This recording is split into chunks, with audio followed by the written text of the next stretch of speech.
What you are now observing is chemtrail spray operations captured on National Weather Service Doppler radar during periods of significant chemtrail activity over the cities of Phoenix, Flagstaff, Las Vegas, and San Diego. It should be obvious that the bright linear clouds depicted on the Doppler radars are being deposited by aircraft, since they start at a single point and then spread out across the screen.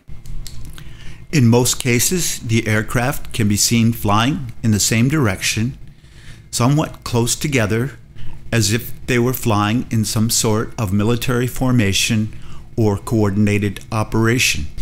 It is interesting to note that there are no other aircraft appearing to leave contrail formations flying in other directions, even though these cities represent some of the busiest airspaces in our nation's air traffic control system. The very bright colors of the aircraft contrails shown on the Doppler radar screens represent a very strong radar return signal strength of 20 decibels or above, based upon the graph shown on the left-hand side of the Doppler image. According to the National Weather Service, Doppler return signal strength of 20 decibels and above is indicative of light rain or moderate snowfall.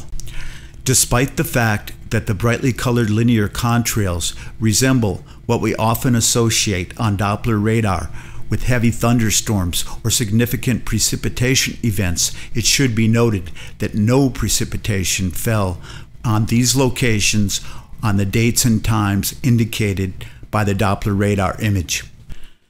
This Doppler radar display shows what a normal precipitation event looks like on Doppler radar during a thunderstorm over southern Arizona. It can be observed that both the color and the shape of the clouds in the Doppler display are totally different than the linear clouds we observe in the chemtrail spray operation.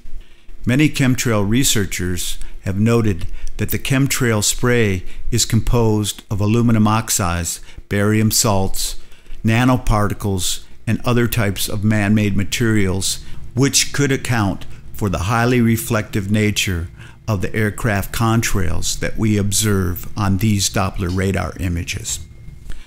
And of course, the official story provided by the government is that the persistent contrails that we observe crisscrossing the sky are simply thin, wispy cirrus clouds that are the result of moisture droplets emanating from jet exhaust that rapidly condense into ice crystals in the extremely cold temperatures of the stratosphere. However, the bottom line is that operational National Weather Service Doppler radar cannot, I repeat, cannot detect cirrus clouds. Look it up. Do the research. Another important but rather technical issue regarding the evidence of chemtrails being captured on Doppler radar has to do with the detection capabilities of Doppler radar in relation to distance and elevation from the Doppler radar's location.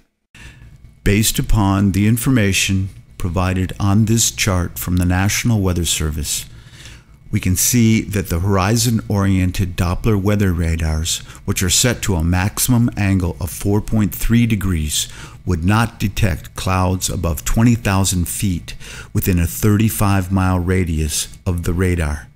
Yet, in many cases, on these Doppler radar images, we can see the aircraft contrails almost directly overhead of the Doppler radar's location. The implications of this information is that the aircraft contrails are being deposited at an elevation that is much too low for the formation of persistent contrails.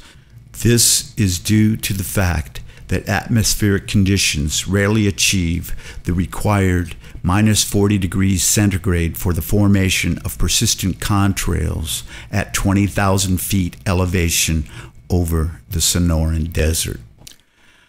I hope that these Doppler radar images have provided some alternative scientific documentation. which can support the growing body of evidence related to the existence of the chemtrail spray operations program. I have done my best to articulate some pretty detailed information about atmospheric science that is essential to understanding the chemtrail phenomenon. But I believe we must fight disinformation and propaganda with scientific facts if we are ever to bring these aerosol crimes to the light of day. More research, images, and references can be found on my website at watchthesky.org. Thank you.